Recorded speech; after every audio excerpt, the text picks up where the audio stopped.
교우들이 함께 모여서 부활절 예배를 드리게 되어서 기쁘게 생각합니다. 성가대 칸타타도 우리의 마음을 대변하는 아름다운 찬양이었죠. 박수가 좀 인색했다는 생각이 듭니다. 어떻게 생각하십니까?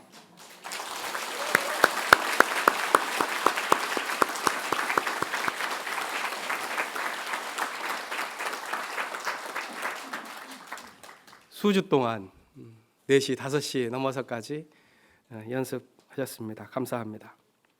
이번 부활절엔 각별히 감사의 마음이 듭니다. 우리 민족이 화해의 길을 걸어가고 있기 때문입니다. 분단으로 인한 긴 대결의 시대가 저물고 그토록 바라던 평화의 그날이 다가오고 있습니다.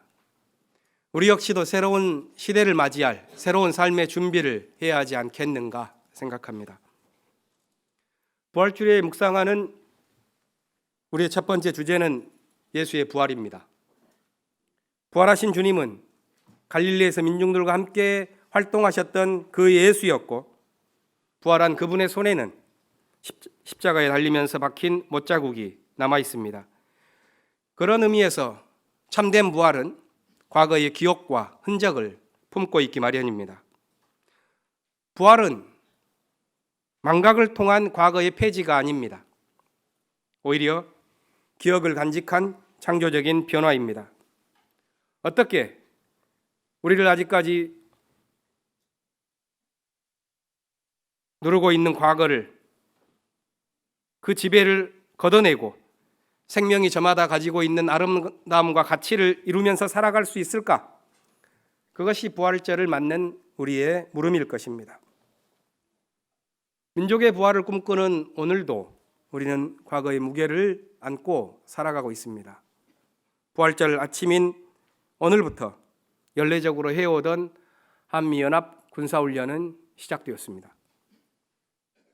또 이번 주에 70주년을 맞는 가슴 아픈 4.3 사건의 역사는 어떻습니까? 당시는 미 군정체제였고 작전 통제권이 미군에게 있었습니다.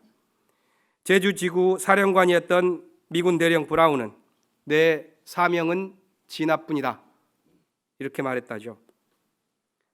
아직 진실조차 알려지지 않는 역사의 아픔이 많이 남아 있습니다. 하지만 분단과 대립의 긴 세월을 이제는 끝내자고 남북이 서로 제안하고 있으니 우리 민족이 부활의 언덕을 함께 오르는 것과 같은 감격이 우리 마음속에 있는 것 또한 사실입니다. 이러한 흐름에는 우리 시대를 울리고 있는 예언자적인 목소리가 타고 흐르고 있다고 봅니다. 우리 민족이 지닌 과거의 아픔은 기억하되 고통스러웠던 그것에 속박되지는 말고 서로에게 힘이 되어주면서 새로운 시대를 함께 열어갈 수 있기를 이 부활절 아침에 간절히 우리는 기도하고 있는 것입니다. 금년 부활절에 주어진 성경 본문은 이사야서에서 시작됩니다. 이사야는 남북으로 갈라져 싸우던 민족이 새롭게 거듭날 수 있는 그날을 노래했던 예언자입니다. 이사야는 남왕국 유대에서 활동했는데 그가 주로 활동했던 때는 아하스라는 왕이 통치하던 어두운 시대였습니다.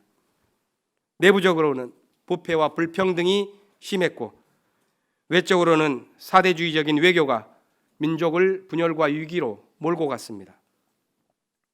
이 모든 문제는 민족이 분단되었기 때문에 생겨난 것이라고 할 수 있습니다. 긴 대립과 갈등의 과정에서 먼저 북왕국 이스라엘이 옆 나라인 시리아와 동맹을 맺고 남왕국을 공략했고, 남왕국은 당시에 가장 힘이 센 제국인 아시리아를 끌어들여서 북왕국을 치려고 했습니다. 그러자 그 대제국 아시리아는 이것은 차려놓은 밥상이구나, 이렇게 생각했겠죠. 먼저 시리아를 정복한 다음 그 다음 북왕국을 완전히 멸망시키고 그들을 포로로 끌고 가고 말았습니다. 그렇다면 그들과 함께 있었던 남왕국은 무사했는가? 그렇지 않죠. 멸망은 피했지만 무거운 조공을 바쳐야 하는 봉신국으로 전락하고 말았습니다. 남왕국이 이렇게 사대주의적인 정책을 선택할 수밖에 없고 형제 나라인 북왕국을 멸망시키는 그런 정치를 했었던 이유는 무엇일까? 그것은 통합할 수 없는 그런 불신의 시대를 그들이 살아갔기 때문일 것입니다. 지도층은 가난한 자들을 약탈하는 일에 자신들의 권력을 활용했고 사회적인 공평함은 존재하지 않았으며 경제적인 불평등은 커져갔습니다. 종교는 눈에 보이는 허례의식에 빠져서 경건을 치장했을 뿐 정의로운 영혼을 길러내는 일에 관심을 두지 않았습니다. 그러자 사회적인 동력은 갈기갈기 찢겨졌고 그럴수록 곤모술수에 능한 세력들은 힘을 얻어가면서 민족을 위기로 몰고 갔던 것입니다. 이런 상황에서 예언자가 활동을 시작합니다. 민족의 회복을 염원하는 그의 입술에는 예언자들의 공통 언어인 공의와 정의가 외쳐집니다. 그러나 그의 심장에서 불타는 염원은 그의 입술의 언어보다도 더 강력했을 것이라고 생각합니다. 이사야의 예언자적인 열정과 비전을 대변하는 말이 무엇일까 생각해 보면서 그의 책을 읽다 보면 반복해서 들리는 히브리어 단어 두 개를 만나게 됩니다. 바이오옴 하후라는 말입니다. 성경에는, 한글 성경에는 그날이 오면, 그날에는 이렇게 번역되어 있습니다. 예언자의 마음에 그려지는 그날은 정의로 회복하는 날이요 기쁜 노래가 있는 잔칫날입니다. 이사야서에만 42번이 반복되고 있는 이 바이오옴 하후라고 하는 말은 오늘 본문 9절에서 33번째 등장합니다. 하나님께서는 그날에 죽음과 눈물과 수치를 없앨 것이다. 모든 민족이 입고 있던 수의를 찢기시고 잔치를 벌려주실 것이다. 이렇게 말합니다. 우리가 함께 읽었었던 구절을 직역해 보면 이렇습니다. 그날이 오면 사람들이 이렇게 말할 것이다. 보라, 우리의 하나님을. 우리가 그를 기다렸으니 그가 우리를 구원하실 것이다. 우리가 기다려온 분이 바로 이 야훼시다. 그가 우리의 구원이 되셨으니 기뻐하고 즐거워하자. 여기서 듣는 걸 살짝 다르게 들어봅니다. 구원을 의미하는 히브리어 단어가 예슈와 있고 예수의 이름은 거기에서 파생되었죠. 그렇다면 이 마지막 문장은 부활절을 맞는 우리의 귀에 이렇게 들릴 것입니다. 보라, 그가 우리의 예수가 되었으니 기뻐하고 즐거워하자. 간절한 기다림이 수포가 되지 않고 구원에 이르고 말 것이라는 이 예언자적 믿음, 그 믿음으로 인해 역사가 비록 고난으로 물든다 할지라도 역사는 쓰러지지 않고 정의와 평화를 향해 한 걸음씩 나아가는 것 같습니다. 오늘 요한복음 본문에는 간절한 기다림으로 부활절 아침을 맞은 막달라 마리아의 이야기가 나옵니다. 이 여성에 대한 이해는 후대에 덧입혀진 문학적 상상력으로 인해서 곡해되기도 했고 또 정경에 포함되지 않는 복음서 가운데 막달라 마리아를 예수의 연인처럼 묘사한 빌립 복음서가 있기 때문에 이 여성 지도자의 중요성이 선정적인 모습으로 채색되어서 감춰지기도 했습니다. 그러나 다른 복음서들과는 달리 요한복음은 이 각별한 여제자에게 집중했습니다. 부활절 아침에 무덤을 찾은 사람은 오직 막달라 마리아 한 사람뿐입니다. 그녀의 삶은 본래 귀신 7을 달고 살았다고 표현될 만큼 괴롭고 처참했습니다. 그러나 예수를 통해서 새 삶을 살게 된 그녀는 예수님의 갈릴리 사역을 후원하고 지원했고 중요한 고비마다 스승과 항상 동행했었던 여성 제자가 되었습니다. 오늘 본문에서 보듯이 그녀는 모두가 떠난 무덤에 홀로 찾아왔습니다. 그러나 부활이라는 이 큰 신비 앞에서 그녀는 사태를 완전히 파악하지 못했던 것 같습니다. 그녀의 잘못만은 아닙니다. 다른 두 남성 제자도 그러했습니다. 다른 제자들은 절망 속에 돌아갔지만 마리아는 울면서 아직 그걸 다 이해할 수 없었지만 무덤을 떠나지 않고 기다립니다. 그녀의 이 기다림에는 무슨 의미가 담겨 있는 것일까? 그는 기다리는 가운데 천사를 만나기도 했습니다. 하지만 천사에게 하는 그녀의 말은 여전히 두 제자들에게 했던 말의 반복일 뿐 새 시대를 여는 여명이 그녀에게 아직 동토하지는 않았습니다. 그러는 와중에 부활한 예수를 만납니다. 마리아는 스승을 보고서도 동산직이냐고 물었습니다. 이 물음은 무지를 드러낸다기보다는 깊은 연민과 고통을 보여주는 것 같습니다. 마침내 예수께서 그녀의 이름을 부르자 그녀는 부활의 새 시대 속에서 깨어나 외칩니다. 라쁘니. 이 외침을 통해서 눈물과 기다림으로 얼룩졌던 이 역사에서 부활을 증언하는 첫 번째 언어가 탄생한 것입니다. 그것과 함께 눈물은 기쁨이 되고 기다림과 고통은 보람으로 변합니다. 요한복음의 증언을 보면 부활절 새벽을 채우고 있는 것은 부름을 듣기까지 눈물로 기다린 마리아의 간절함입니다. 부활절 새벽이 마리아의 간절함으로 열렸다면 부활을 증언하는 제자들의 삶은 그들 자신의 변혁을 동반한 것이었다는 사실을 오늘 사도행전 본문이 가르쳐 줍니다.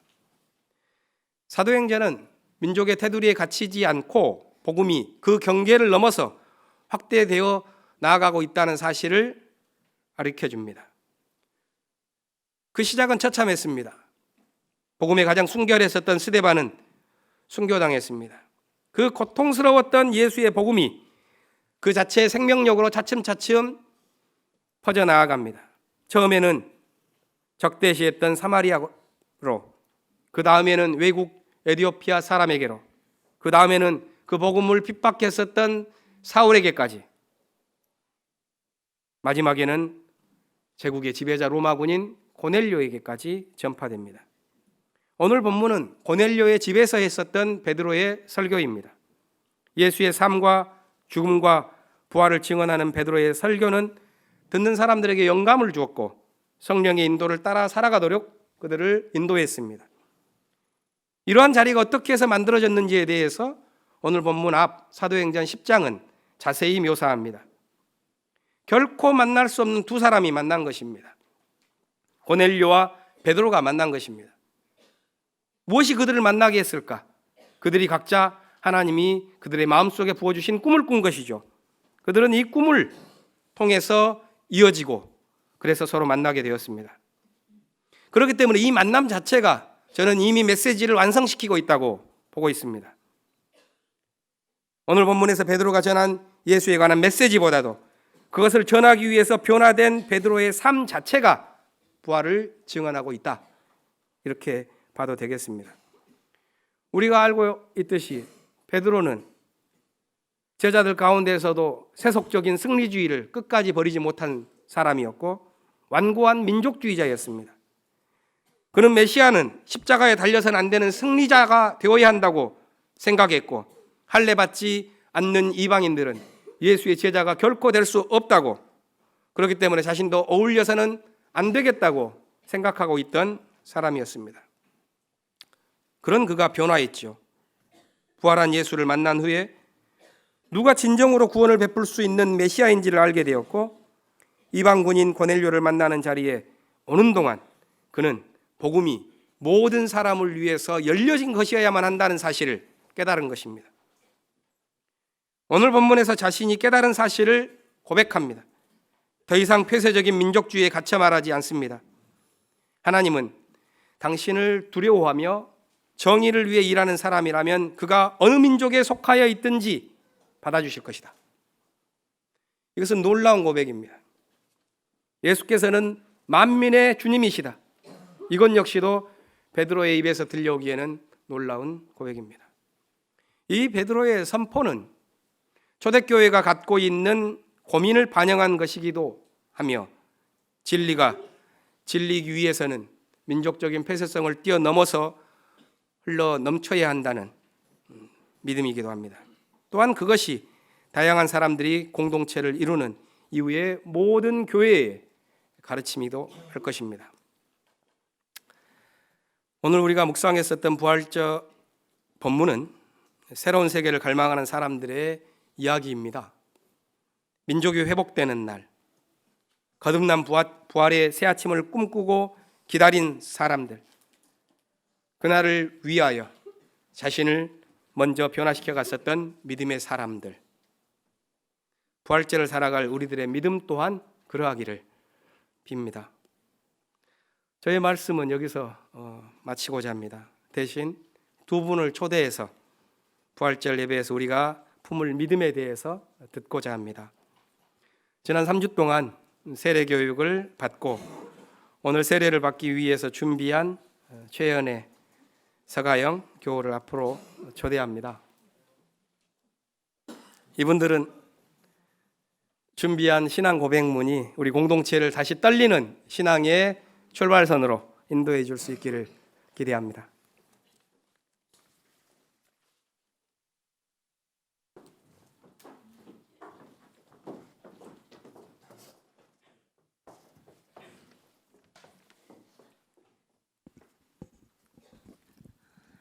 안녕하세요. 안녕하세요. 최여대입니다. 저희 신앙 고백서를 짧게 들려드리겠습니다.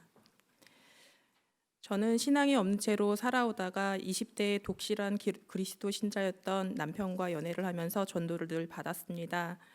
하지만 남편을 만나기 전에 교회의 모습에서는 많은 이질감을 느껴서 전도를 거부하다가 결혼 이후 교회를 다니기 시작하였습니다. 신앙이 없는 제가 하나님을 받아들인 것은 그리 쉬운 일이 아니었습니다.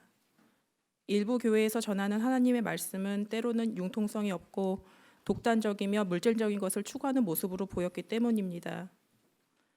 몸은 교회를 나갔지만 마음은 동화되지 못했던 것 같습니다. 남편은 신앙적으로 정착하지 못한 저를 위해 하나님의 말씀을 잘 실천하고 있는 교회를 찾아다니기 시작하였습니다. 2006년경 사회선교에 앞장서고 국악 예배를 드리고 있는 향림교회의 문을 두드렸습니다. 역사적으로 오랜 시간 동안 사회적인 책임을 다하고 개혁적으로 하나님의 말씀을 실천한다며 남편이 적극 권했습니다. 대학 때 풍물을 했던 제게 국악 예배는 너무나 매력적으로 다가왔습니다. 아이를 낳고 키우면서 대예배를 드리지 않고 안방에서 유아부, 유치부에서 아이와 함께 보냈습니다. 아이를 공동육아 어린이집에 보내면서 어린이집 행사가 주일과 겹치기도 하고 직장을 다니며 몸이 아프기도 하여 교회 예배에 참석하지 못하기도 하여 마음은 동화되었지만 몸이 교회를 나가지 못하는 상황이 생기기도 하였습니다.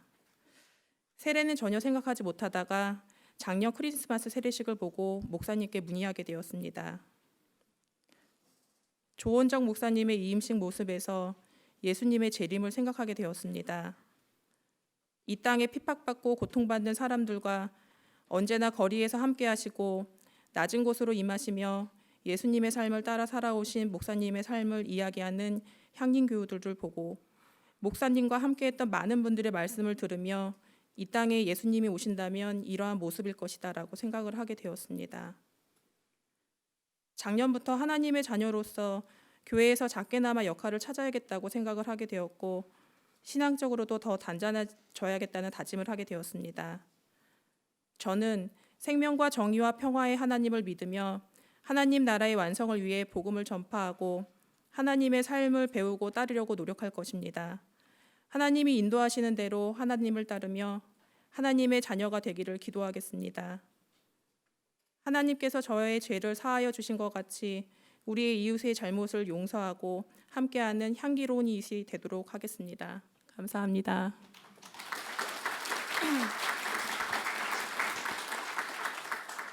안녕하십니까. 저는 새청의 회장 서가영입니다. 네, 제 신앙 고백문은 제목이 있는데 제목은 함께 걸을 가영이에요. 네. 네, 한 소녀가 있었습니다.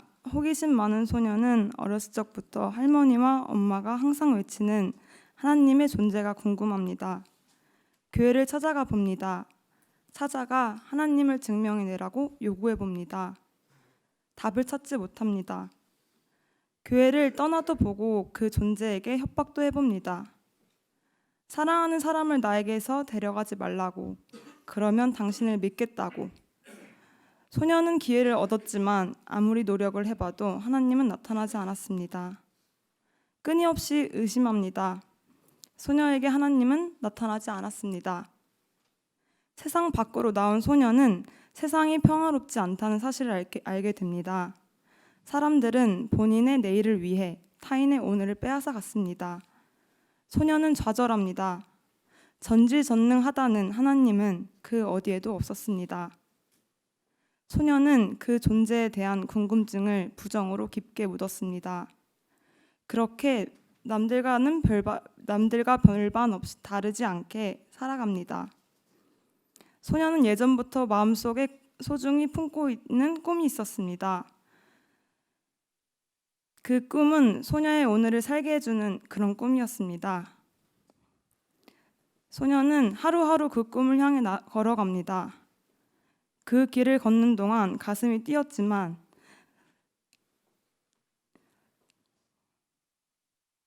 안개가 짙게 그 드리워진 길을 걸으면서 너무나도 외로워했습니다.